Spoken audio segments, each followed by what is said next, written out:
കോഴിക്കോട് പന്നിയങ്കരയിൽ ലഹരി വേട്ടയ്ക്കിടെ പോലീസിന് നേരെ അക്രമം. പ്രതി എഎസ്ഐയെ വെട്ടിപ്പരിക്കേൽപ്പിച്ചു. തലയ്ക്ക് പരിക്കേറ്റ എഎസ്ഐ ബാബുവിനെ ആശുപത്രിയിൽ പ്രവേശിപ്പിച്ചു. പ്രതി കണ്ണഞ്ചേരി സ്വദേശി അർജാസ് പിടിയിലായ. വിവരങ്ങളുമായി റിയാസ് കെ ചേരുന്നു. റിയാസ്, വിവരങ്ങൾ.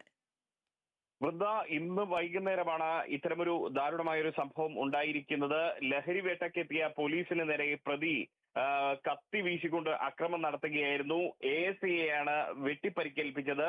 എഎസ്ഐയുടെ കഴുത്തിന് നേരെ വീശിയ കത്തി അദ്ദേഹം ഒഴിഞ്ഞു മാറിയത് കൊണ്ട് മാത്രം നെറ്റിക്ക് കൊണ്ടു. അദ്ദേഹത്തിന്റെ തലയ്ക്ക് പരിക്കേറ്റു. പന്നിയങ്കര എഎസ്ഐ ബാബുവിനാണ് പരിക്കേറ്റത്. അദ്ദേഹത്തെ ആശുപത്രിയിൽ പ്രവേശിപ്പിച്ചിരിക്കുകയാണ്. അദ്ദേഹം ഇപ്പോഴും ചികിത്സയിൽ തുടരുകയാണ്.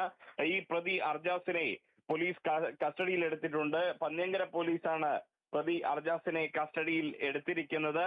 ഈ പ്രതിയെ വിശദമായി ചോദ്യം ചെയ്തു വരികയാണ്. ഈ അർജാസ് എന്ന് പറയുന്നത് പന്നിയങ്കര പോലീസിന്റെ KD ലിസ്റ്റിൽപ്പെട്ട ഒരാളാണ്. ഇയാൾ നേരത്തെയും നിരവധി കുറ്റകൃത്യങ്ങളിൽ പിടിയിലായിട്ടുണ്ടെന്ന് പോലീസ് വ്യക്തമാക്കുന്നു. മാത്രമല്ല, മറ്റൊരു കാര്യം എടുത്തു പറയേണ്ടത്, ഇന്ന് ഇയാളുടെ കൈവശം ബ്രൗൺ ഷുഗർ ഉണ്ട്. ഇയാൾ ബ്രൗൺ ഷുഗർ ഉപയോഗിക്കുന്നു എന്ന രഹസ്യ വിവരത്തിന്റെ അടിസ്ഥാനത്തിലാണ് പന്നിയങ്കര എഎസ്ഐ ബാബുവിന്റെ നേതൃത്വത്തിൽ ഇയാളെ പിടികൂടാനായി പോലീസ് സംഘം, ഡാൻസ് ഓഫിന്റെ സംഘം ഉൾപ്പെടെ അങ്ങോട്ടേക്ക് പുറപ്പെടുന്നത്.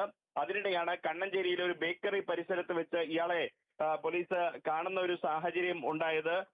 ആ സമയത്ത് ഇയാളുടെ കയ്യിൽ ബ്രൗൺ ഷുഗർ ഉണ്ടായിരുന്നു. എന്നാൽ ഇയാൾ പോലീസിനെ കണ്ട് കുതിരയോടുകയും അവിടെ നിന്നും ഓടുന്നതിനിടയിൽ ഈ ബ്രൗൺ ഷുഗർ മറ്റൊരിടത്തേക്ക് ഓവുചാലിലേക്കാണെന്നാണ് പോലീസിന്റെ സംശയം. ഓവുചാലിലേക്ക് വലിച്ചെറിയുകയും ചെയ്യുകയായിരുന്നു.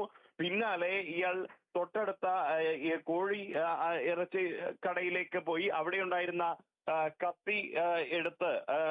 കത്തിയെടുത്ത് നേരെ പോലീസിന് നേരെ വീശുകയായിരുന്നു ഉണ്ടായിരുന്നത്. ആ വീശുന്നതിനിടെയാണ് എഎസ്ഐയെ വെട്ടിപ്പരിക്കേൽപ്പിക്കുന്ന ഒരു സാഹചര്യം, എഎസ്ഐയെ വെട്ടുന്ന ഒരു സാഹചര്യം ഉണ്ടായിരുന്നത്.